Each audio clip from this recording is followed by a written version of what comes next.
Hi, sixth grade social studies teachers. This is Kelly, and today we're going to walk through the Ancient India and Today unit plan. This is the 5th unit of the year following the Sultan Empires unit. It has 6 lessons, and it should take 11 to 12 days to complete. So in this unit, we're going to focus on the cultural features of India, both ancient and modern, using the Grapes method. We're going to look at how geography impacted the development of the culture, how the caste system, both past and present, impacted life. We're going to take a look at Hinduism, Buddhism, and the achievements. Students will research a political figure of ancient India and create a fake social media account to teach others about the ruler. Here's the unit question map, and we have our compelling question of how can an ancient civilization impact the lives of people around the world today? So we do have 4 supporting questions in this unit. First one, what role did or does geography play in the development of ancient India and India today? Supporting question 2, same style, except for this time we're focusing on religion. Supporting question 3 is all about politics, and supporting question 4 is all about the achievements. We have a couple more inquiry standards for this unit, and then we have our behavioral science, geography, history, and our reading and writing in history standards. Don't forget about the hyperlinks to help move through this document. And there's also a unit slideshow to help you move through as well. Lesson 1 is called Geography of India and is set to take between 2 and 3 days. We're focusing on supporting question 1, and we're going to explore the geographical features of India, both past and present, and use what we know to project how these features impacted the people who lived there in the past. Then we're going to explore 2 interesting geographic elements, the monsoons and Mount Everest, and consider their importance to India and other areas. To kick off this unit, there are a couple of movie clips that you can use that demonstrate some of the Bollywood dancing aspects. You can either use some from Disco Wally Kisco, or you can choose this one from Bride and Prejudice. You'll want to explain before watching the clip that this comes from Bollywood movies. They're both comedies, and they're known for their large song and dance scenes. Guide students to make observations as they watch one of these videos. They might notice the clothing, the dance styles, there's different languages, and there seems to be at a big celebration. The first one's at a harvest festival, and the second one's an engagement party. You can ask students to guess the setting for the movie, and you could also read a little bit about Bollywood if you so choose.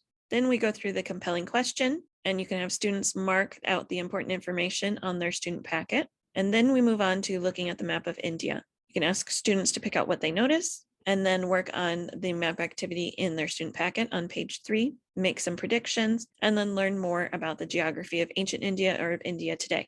And there's a few items to choose from. Just pick one, or let students pick the ones they would like to do. Up next is taking a look at the early civilizations of ancient India, and there's a place in page 4 of the student packet to record information about these early civilizations. To support students researching, you'll want to guide them towards the different resources to use. The ones highlighted are the preferred ones for each topic, and information can be added to the Grapes section. Then we move into some interesting geographies. You can select which of these resources to use to learn about monsoons. I would suggest perhaps this top video, and then the same with Mount Everest. Lesson 2 is about Hinduism and takes 2 days. In order to get kids thinking about religion in India today, you can read through this paragraph and the stats so that students can see the difference in percentages for the top religions in India now.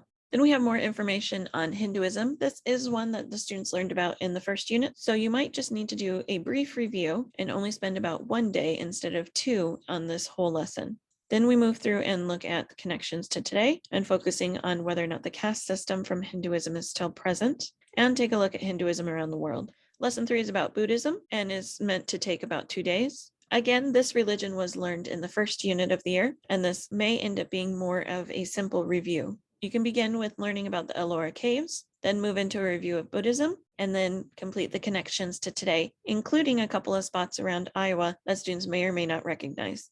Lesson 4 is all about politics and is set to take 3 days. In this, students are going to research an early Indian ruler, and we're going to do a fake Instagram account to teach others what they have learned. So we begin with the Ancient India Empire project. There's a template you can provide for your students to set up the fake Instagram account, which is really just a slideshow.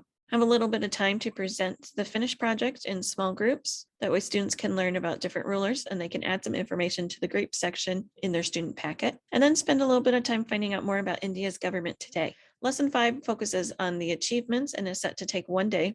You spend some time learning about the achievements of the past. You can add it to that section in the Grapes chart.